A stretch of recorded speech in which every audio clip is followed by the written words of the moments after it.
आज शनिवार का दिन है, जिस दिन अपन इस दरिद्रता से मिलने के लिए पीपल के पेड़ के नीचे आए हैं। हिंदू धर्म में ये दिन पीपल के वृक्ष के लिए पूजनीय होगा। जो भी शनिवार के दिन पीपल के वृक्ष की पूजन करेगा, दूध चढ़ाएगा या मिष्ठान का भोग लगाएगा, लक्ष्मी और नारायण उसके घर में प्रवेश कर जाएगा। लक्ष्मी और नारायण उसके घर में प्रवेश करेगा। इसलिए नियम बनाया। कौन से दिन का? शनिवार।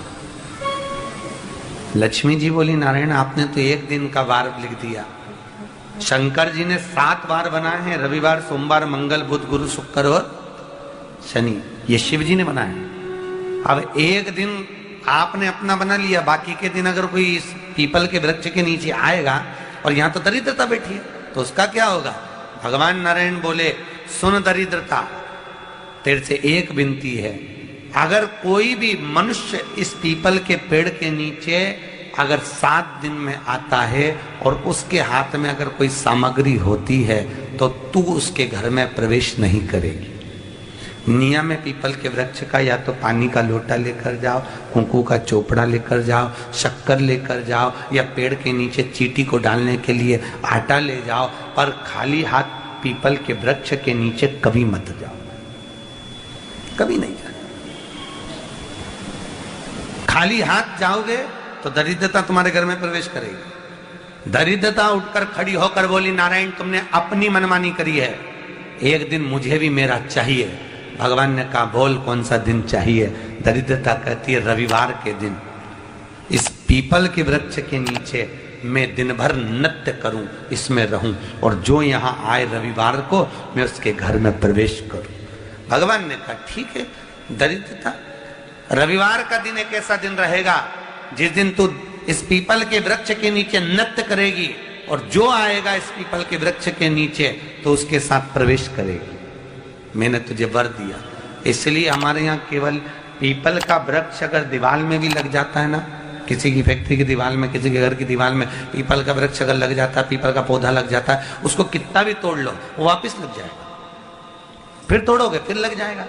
अगर पीपल के पौधे को तोड़ना है तो केवल रविवार का दिन एक नींबू, एक मिर्ची और बमूल का कांटा, ये 3 चीजें रखने के बाद में आधे घंटे बाद रविवार के दिन पीपल के पेड़ को उखाड़ कर फेंक दो। दूसरी बार कभी पीपल दीवार में लगता ही नहीं, कभी नहीं लग सकता। केवल एक रविवार का, केवल एक संडे, इतवार का। घर में दीवारों पर अगर पीपल लग भी गया है, इसलिए पीपल के वृक्ष को उखाड़ने का, अगर घर में पीपल लगा हुआ है या पीपल का पौधा हमारे घर में लग गया, उसको उतारना, निकालना, लगाना, तो पीपल के वृक्ष को अगर निकाला जाता है तो रविवार के दिन, और अगर पीपल के वृक्ष को कहीं लगाया जाता है तो सोमवार के दिन या मंगलवार के दिन, बुधवार के दिन, इन दिनों में लगा सकते पीपल के वृक्ष कहीं लगाना। शनिवार का दिन एक ऐसा दिन होता है जिस दिन पीपल के वृक्ष को कहीं जाकर लगाया नहीं जाता, क्योंकि शनिवार के दिन पीपल के वृक्ष के नीचे लक्ष्मी रहती है। हम अपने हाथों से अगर पीपल का वृक्ष किसी दूसरी जगह पर शनिवार को रोपित करते हैं तो हमारे घर की लक्ष्मी अपने घर से छिन्न होकर चली जाती है। इसलिए शनिवार के दिन पीपल लगाया नहीं जाता, किसी के घर जाकर उसको वापस पलटा नहीं जाता। लग गया उसको डाल। प्रभु मेरी धर्म पत्नी को कहाँ रखूं आप बताओ? वो तो जहाँ यज्ञ होता है, अनुष्ठान होता है, दान होता है, पुण्य होता है, सत्कर्म होता है, वहां जाने को तैयार नहीं। अब करूं क्या? भगवान ने बोला, एक काम करो। दुर्वासा जी बोले, जिसके यहाँ रात्रि में बर्तन झूठे पड़े रहते हो उसके घर में इस दरिद्रता को लेकर तुम प्रवेश कर जाना। जिसके यहाँ रात्रि में बर्तन झूठे पड़े हो वहां लेकर प्रवेश कर जाओ। दूसरी जगह दुर्वासा जी बोले, जो स्त्री घर में दोपहर के समय पर सो रही हो उसके घर में इसको लेकर प्रवेश कर जाइए। जो स्त्री दोपहर के समय में घर पर सो रही हो इस दरिद्रता को लेकर प्रवेश कर जाइए। तीसरा, जिसके यहाँ पर दरवाजे पर कांटे वाले पौधे लगे हों उस घर में इस दरिद्रता को लेकर प्रवेश कर जाइए। दरिद्रता, कितनी सुंदर बात कही है। दाता और विधाता, कौन कौन? दाता और विधाता। लक्ष्मी और दरिद्रता के सगे भाई हैं। कौन कौन? दाता और विधाता। दाता को फिटकरी प्रिय है, विधाता को नमक प्रिय है। ये दोनों हमेशा लक्ष्मी को और दरिद्रता को दोनों को समझाते थे, दोनों में प्रेम बढ़ाते थे। आज भी हिंदू धर्म की रीति है, यहां तो ठीक है, जिसके यहां पर भी अगर थोड़ी सी भी परेशानी होती है, थोड़ा सा क्लेश होता है, अशांति होती है, लक्ष्मी नहीं टिक रही हो, काम नहीं बन रहे हो, बहुत प्रयास करा जा रहा हो और हमारा कार्य नहीं होता, तो क्या करते हैं? फिटकरी और नमक को पानी में डाल देते हैं और घर में पोछा लगा देते हैं। आप लोगों ने आजकल फेसबुक पे भी पढ़ा होगा, व्हाट्सएप पे भी पढ़ा होगा। तो क्यों लिखा उसमें? उसका कारण ही केवल ये है कि दाता और विधाता की प्रियता उसमें। माता ख्याति के जो 4 बच्चे हुए, इसमें जो 2 लड़के हैं, दाता और विधाता, उसकी प्रियता उसमें, उसकी पूर्णता उसमें। अब दुर्वासा जी बोले अपनी धर्म पत्नी को वहां लेकर, जहां कांटेदार पौधे लगे हों वहां पर लेकर प्रवेश कर जाइए। कांटेदार पौधों में उस दरिद्रता का निवास हो गया। कितना विचित्र कथा यहां वर्णन करी है। श्रीमद् भागवत के अंतर्गत जो वर्णन किया कि मृत्यु निश्चित है, रोग ऐसा शनि महाराज के कारण हो गया हो, अच्छे काम करते करते उल्टे हो रहे हैं, होते हैं किसी किसी के साथ में, विपरीत परिस्थितियां आ जाती है, अच्छा करने जाओ बुरा हो जाता है, अच्छा कर्म करने जाओ बुरा हो जाता है। तो पीपल के वृक्ष की जो छाल होती है, छाल देखिए, पीपल के वृक्ष में जो छाल लगी होती है, उस छाल को घिसकर चंदन बनाकर भगवान शंकर का स्नान कराकर, अभिषेक कराकर, पूजन कराकर, पूजन कराने के बाद में पिपलेश्वर महादेव का नाम लेकर, कौन से महादेव? पिपलेश्वर महादेव का नाम लेकर वो जो घिसी हुई छाल होती है, उस छाल का तिलक भगवान शंकर को लगा लो और उसी का थोड़ा सा भाग अपने कंठ पर, मस्तक पर लगाना प्रारंभ कर दो। धीरे धीरे जो विपरीत दशा है वो सुधरना प्रारंभ हो जाती है। पर नाम याद रखना, पिपलेश्वर। काशी में जो शिव जी की स्थापना कौन ने करी? काशी में जो शंकर भगवान बैठे उनकी स्थापना करी थी शनि महाराज ने। किसने करी थी? शनि महाराज ने। क्योंकि भगवान शनि महाराज को उनकी माता के द्वारा श्रापित हो गए और शनि महाराज कांपने लगे। शनि महाराज कांपते कांपते, मैं जाऊं तो जाऊं कहां, करूं तो करूं क्या? महाराज, शनि महाराज दौड़े और दौड़कर भगवान भोलेनाथ के पास पहुंचे। हे शंकर, त्रिकालदर्शी, कैलाशी, अविनाशी, कृपा करिए बाबा भोलेनाथ, कृपा करो। क्योंकि दुनिया में 33 करोड़ देवी देवता हैं जिनको शनि लग सकता है, केवल एक, किसको छोड़कर?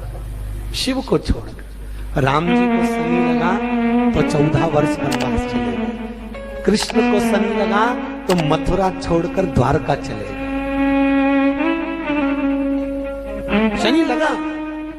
हनुमान जी को शनि लगा तो गुफा में बैठकर राम राम जपना पड़ा। शनि सबको लगता है, केवल शनि नहीं लगता तो एक मेरे महादेव को, मेरे भोले बाबा को नहीं लगता। शंकर के पास में शनि आ गए। शनि ने आकर कहा, भोलेनाथ कृपा करिए बाबा, मैं बड़ा कष्ट में हूं, मैं करूं क्या? बाबा भोलेनाथ ने कहा, जा गंगा जी के तट पर काशी में जाकर एक शिवलिंग की स्थापना कर, उसकी आराधना कर और तेरा शरीर ठीक हो जाएगा, कष्ट नहीं भोगेगा। शनि महाराज ने काशी में जाकर शिव जी की स्थापना करी। आज भी नियम है, जिसको शनि लग जाता है एक काजल की डिब्बी ले लो और काजल की डिब्बी को 21 बार उतार कर उसको एकांत में जाकर, जंगल आदि में एकांत में किसी पेड़ के नीचे इतना सा खड्डा खोद कर उसमें काजल की डिब्बी को डाल दो और मिट्टी से पूर दो, उस व्यक्ति का शनि समाप्त हो जाता है। काशी विश्वनाथ का नाम लेकर काजल की डिब्बी को 21 बार उतार कर अगर काशी विश्वनाथ का नाम लेकर शनि वाले व्यक्ति को अगर पेड़ के नीचे दबा दे, शनि समाप्त, शनि उसको परेशान नहीं कर सकता। काशी कितनी मूलता है, उस क्रम को देखिए। भगवान शंकर पर विश्वास रखकर एक एक पल, एक एक घड़ी, एक एक समय, एक एक नक्षत्र का शिव महापुराण में वर्णन है। यहां तक शास्त्र कहता है कि पीपल के वृक्ष की जब भगवान शिव रचना करे, पीपल के वृक्ष की जब रचना करी गई तो उस पीपल के वृक्ष में भी कौन सा समय किसका है ये शिव महापुराण वर्णन करती है। सुबह 4 बजे से लेकर 7:30 बजे तक पीपल के वृक्ष में ब्रह्मा जी का वासा होता है। 7:30 बजे से लेकर 10:30 पौने 11 बजे तक पीपल के वृक्ष में भगवान विष्णु का वासा होता है। 10:30 बजे से लेकर पीपल के वृक्ष में 11:30 बजे तक पितरों का वासा होता है।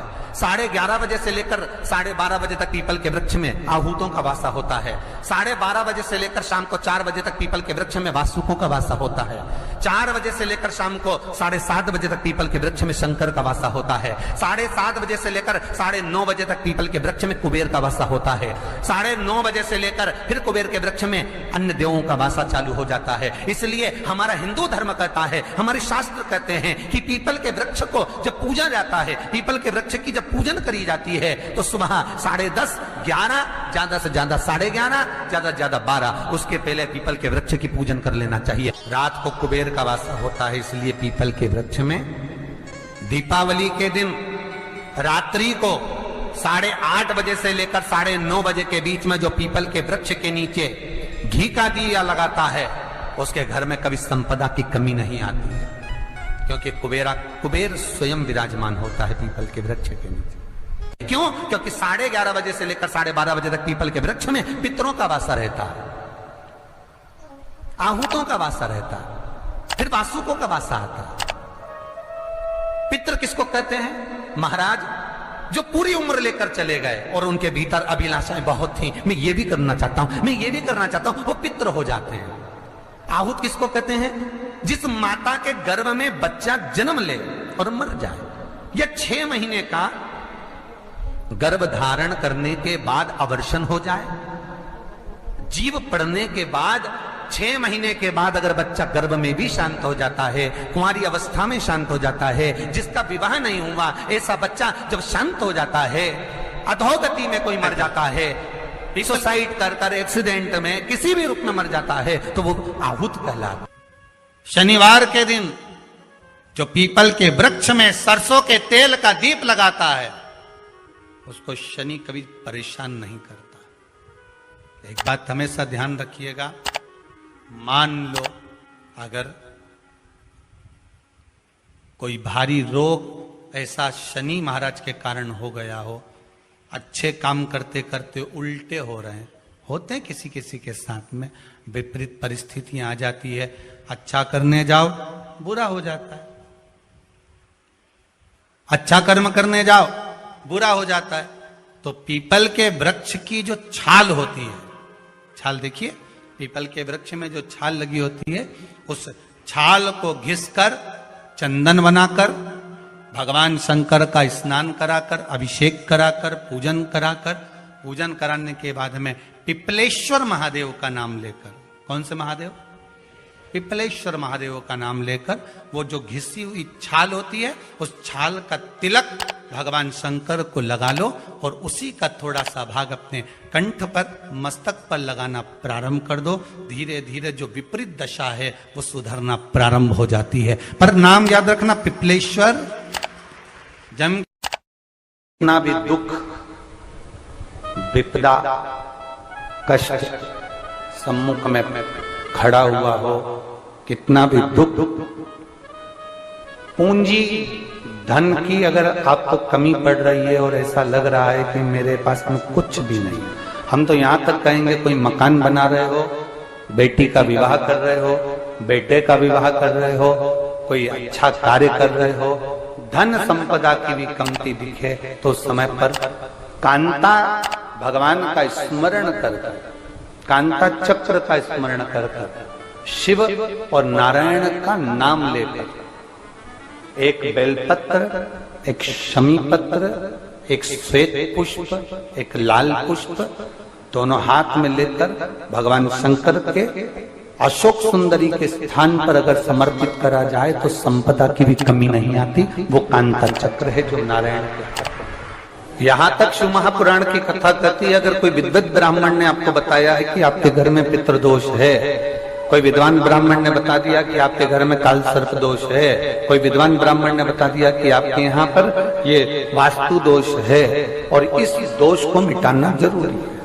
कोई ने आपको बताया, उस समय पर हमें घबराना नहीं।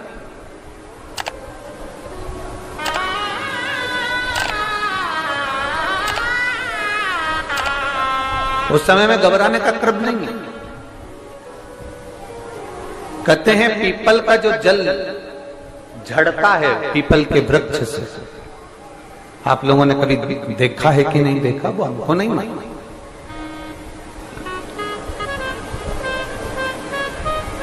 कितना भी अगर कोई वास्तु दोष बता दिया, पितृ दोष बता दिया, काल सर्प दोष बता दिया, कितना भी अगर कोई दोष बता दे, तो पीपल का जो जल वृक्ष में से झड़ता है, कभी कभी आप उसके नीचे हाथ रखकर देखना, थाली रखकर देखना, उसमें पत्थर पर देखना, तो वहां पर भी पानी के निशान आपको मिलेंगे, बूंद के निशान मिलेंगे।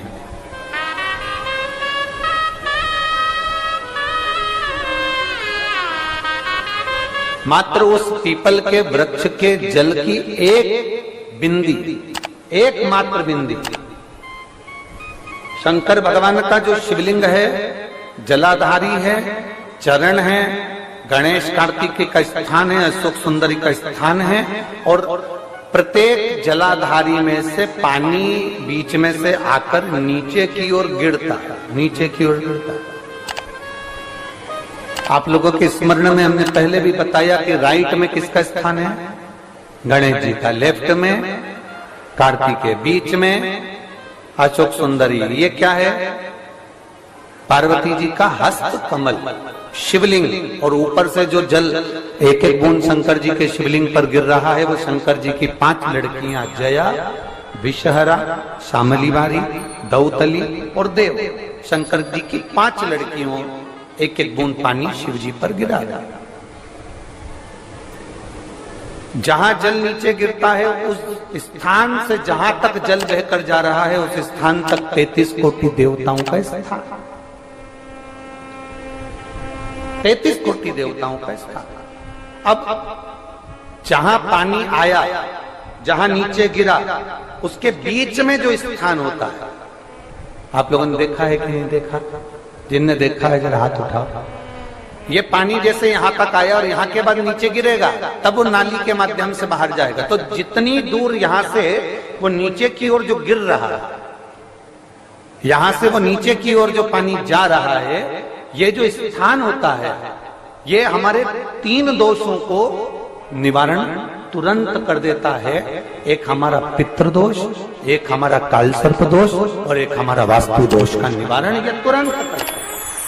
और ये तो हमने केवल आपको शिव महापुराण के माध्यम से बताया कि ये 3 दोष का निवारण कर देता है, पर यदि कभी आप ध्यान से लिंग पुराण को पढ़ेंगे, आप यदि लिंग पुराण को पढ़ेंगे और गीता प्रेस गोरखपुर की लिंग पुराण को लाकर यदि आप पढ़ते हैं, या गीता प्रेस गोरखपुर की शिव अंक को भी आप अगर पढ़ेंगे, उसका नंबर हमारे स्मरण में नहीं आ रहा है, शिव अंकों को भी अगर आप पढ़ेंगे तो उसमें भी आपको वर्णन मिलेगा कि हम तो केवल 3 दोष का बता रहे हैं, पर हमारे शास्त्र तो यहाँ पर और भी दोषों का वर्णन कर रहे हैं। जैसे किसी ने बता दिया आपको शनि का दोष है, किसी ने बता दिया मंगल का दोष है, किसी ने बता दिया आपको केतु का दोष है, किसी ने बता दिया आपको राहु का दोष है, किसी ने आपको कह दिया कि बृहस्पति का दोष है, किसी ने कह दिया आपको ये वाला दोष है। दुनिया के जितने दोष